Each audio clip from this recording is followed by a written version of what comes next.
Halo, selamat datang di Kongko United TV. Ini adalah video update Liga Inggris di minggu 30 ya. Beberapa hasil yang mengagetkan ya, seperti Chelsea dibantai West 25 ya. Kalau gua nonton highlightnya, gua lihat sih defense-nya Chelsea terkacir abis ya tanpa Kante ya. Kante ini menurut gua sih sangat pivotal banget ya, karena dia holding midfield berkualitas ya kan. Seperti yang gua selalu bilang, holding midfield itu penting karena dia gimana pun juga dia itu jembatan gitu ya. Di sistem apapun dia itu jembatan antara defensif sama attacking line ya, dan Kante nggak main ya Chelsea dibantai. Mungkin yang nonton pertandingan ini bisa komen lebih jelas ya kenapa Chelsea bisa dibantai 2-5 sama West Brom. Ya 2-5 sama West Brom loh, bener nggak? Jadi menurut gua gitu ya, no Kante, no party ya buat Chelsea ya. Untuk Leicester lawan Manchester City, nah ini sih kalau menurut gue sih udah jelas lah ya, Man City lagi kuat banget ya. Cuma Manchester United doang bisa ngalahin Manchester City di musim ini, yang lain ya menurut gue sih ya nggak ada yang bisa lah ngalahin Manchester City. Dan kita sih bersyukur aja sebagai fans MU karena gimana pun juga Leicester kompetitor dekat kita untuk juara 2 ya. Jadi ya lumayan lah, ada jadi sisa 4 poin kalau nggak salah ya. Yang mengagetkan juga, tapi nggak terlalu kaget juga sih, Arsenal kalah dibantai 0-3 sama Liverpool ya. Jadi sering banget kan kita dengar Jayus bahwa Arsenal bisa ngalahin siapa aja, benar nggak? Tapi faktanya aja ya dia sering ngata-ngatain Liverpool jelek aja dia nggak bisa menang. Jadi jujur lawan Liverpool, kalau gue bilang sih Liverpool selalu mau apapun juga Liverpool selalu menjadi yang salah satu terbaik di Inggris ya. Itu sakit gue ngomong gitu ya, tapi itu adalah fakta ya. Manchester City, Liverpool, dua tim itu adalah yang terbaik di Liga Inggris ya. Emang Liverpool lagi mengalami goyang sedikit ya, atau lagi mengalami goyang, tapi tetap aja faktanya Liverpool juara juara champion ya kan dua tahun lalu, dan juga dia juara Liga Inggris tahun lalu gitu. Jadi tetap ya walaupun tanpa Van Dijk atau apa, Liverpool bukanlah tim yang bisa dianggap remeh gitu, bener nggak? Jadi kalau dia menang 0-3 lawan Arsenal sih, gue bilang sih itu ya wajar-wajar aja lah ya. Paling cuman ya fans-fans Arsenal aja yang sedikit delusional ya, yang bisa bilang Arsenal ngalahin Liverpool atau apalah ya. Oke, selanjutnya kita lihat Tottenham Newcastle seri lagi 2-2 ya. Tottenham lagi kurang bagus, semoga aja form mereka masih nggak bagus nanti pas lawan kita di Sabtu ini, benar nggak? Gue nggak tahu Son udah main atau belum ya, kalau nggak salah dia cedera ya kan, tapi harusnya sih available ya nanti ya Sabtu ya, harusnya kita harus pantau lagi tuh. Ya, Manchester United menang 2-1 lawan Brighton, ugly win. Dan juga yang menarik adalah West Ham menang 2-3 lawan Wolves. Kenapa ini menarik? Karena kita punya pemain Lord Lingard ya, itu ngegol 1 sama assist 1.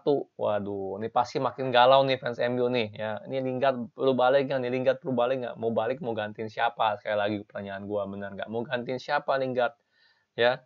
Lingard udah bagus di West Ham ya, itu biarin aja lah gitu. Toh anyway kita punya target di West Ham juga, yaitu si Declan Rice, benar nggak? Jadi kalau emang kita bisa barter atau ngurangin harga Declan Rice dengan ngasih Lingard, ya itu menurut gue sih itu kita terbuka banget ya. Dan terbukti banget kok West Ham tanpa Lingard itu kayaknya apa ya, kurang gigit juga gitu loh ya kan. Si Antonio nggak ada yang support gitu loh kalau nggak ada Lingard ya. Kalau jadi Lingard ini menurut gue sih sangat penting juga di West Ham. Sementara dalam segi posisi holding midfield dia masih ada Soucek ya kan, masih ada Soucek. Jadi Declan Rice menurut gue sih semoga aja kita bisa jadi kenyataan ya, Lingard pindah ke West Ham, Declan Rice pindah ke kita gitu, dan harganya semoga bisa turun dengan adanya Lingard ya. Mungkin Lingard bisa dihargain 20-30 juta ya kan, kita nggak tahu ya. Dan mungkin juga pas dia main Euro nanti di apa namanya, pas lawan pas ngebela Inggris, Lingard mainnya bagus gitu kan, jadi naikin harga juga ya. Jadi kita, kalau gue sih tetap berharap Lingard apa ya, melanjutkan karirnya di tempat lain lah ya, jangan stay di MU ya. Kenapa? Karena gimana pun juga di MU dia terlalu terlalu apa, terlalu nyaman ya, bener nggak perlu kompetisi segala macam, dia terlalu nyaman di MU, mendingan dia pikirin karir sepak bola dia dan pindah ke West Ham. Kalau itu sih pendapat pribadi gua ya. Gimana, kalian setuju nggak sama pendapat gua? Oke, kita ngomongin di klasemen sementara, Manchester City semakin kuat ya, udah auto juara lah, nggak ada yang bisa ngalahin dia lagi kecuali kita. Dan ya ketemunya siapa sih yang habis setelah ini gitu kan, nggak banyak yang bagus kalau nggak salah.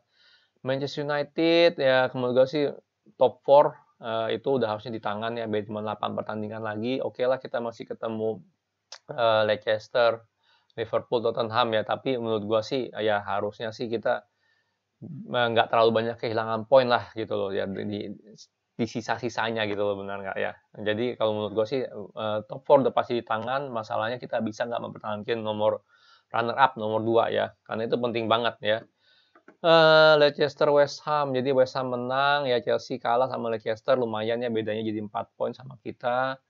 Sama West Ham bedanya 8 poin, ya berarti emang tetap yang terdekat adalah Leicester City ya. Leicester City paling dekat ya 4, beda 4 poin. Tottenham dan Liverpool pun udah mulai naik, bisa bayangin tuh.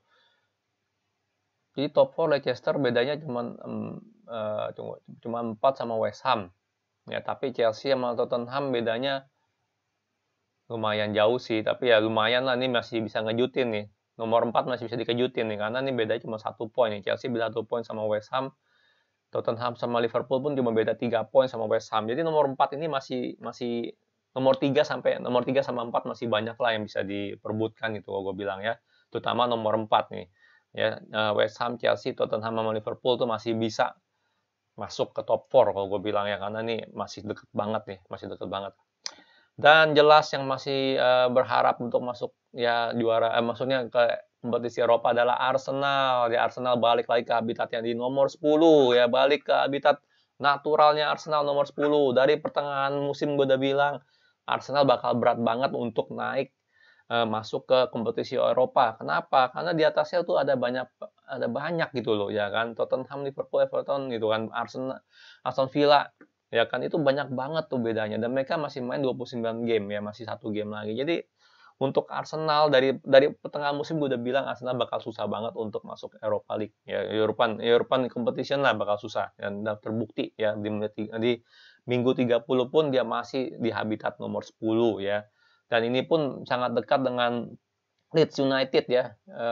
Angkanya sama bahkan 42 ya. Crystal Palace ya ini masih rada jauh lah, beda 4 ya. Jadi blunder seminggu itu masih nggak apa-apa. Tapi kalau nama Arsenal blunder sekali ini, Leeds nggak blunder, ya Leeds bisa langsung naik ke nomor 10 dan Arsenal nggak kelihatan lagi ya. Udah ke laut itu.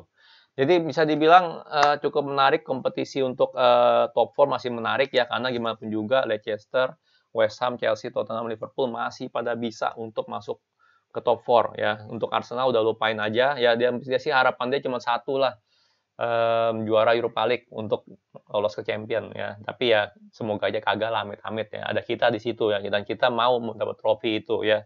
Ya, cuman ya bedanya untuk Arsenal nothing tulus ya, karena dia udah parah banget musim ini. Kalau kita pressure-nya lebih gede gitu loh ya, dan semoga aja kita bisa juarain Europa League ya. Biarinlah Arsenal nggak dapat apa-apa lah, benar nggak ya?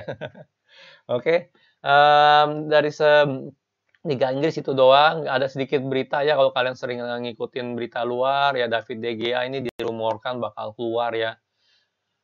Bakal keluar dari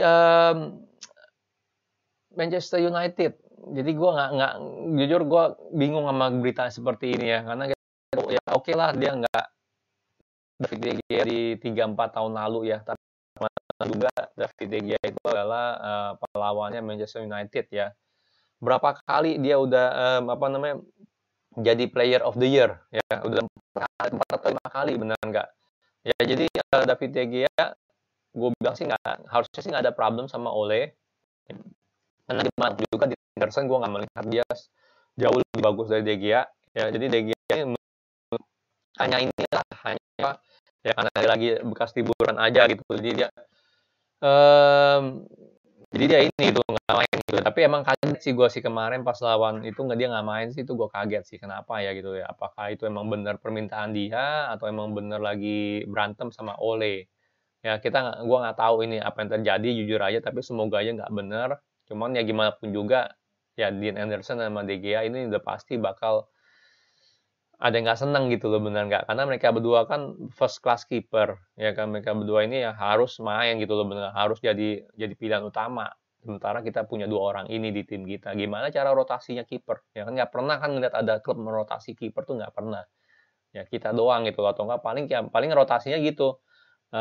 Kompetisi utama itu kiper utama, kompetisi cup atau yang lain itu ya kiper kedua gitu kan. Paling itu doang gitu rotasinya. Cuman ya Dean Henderson seneng nggak kayak gitu. Jadi kalau gue sih tetap ngarepin De Gea jangan keluar ya. Tapi kalau seandainya keluar pun ya mau gimana gitu kan. Setidaknya kita masih ada Dean Henderson. Dan gue sih jujur nggak mau terlalu percaya sama rumor inilah. Ya nggak mungkin De Gea nggak dihargain gitu di Manchester United ataupun di mata Ole ya, gue yakin sih enggak lah, nggak seperti itu. Gimana pun juga De Gea ini pemain termahal kita, pemain termahal ya. Satu lagi ya, mungkin kalian juga udah tahu kalau Anthony Martial ini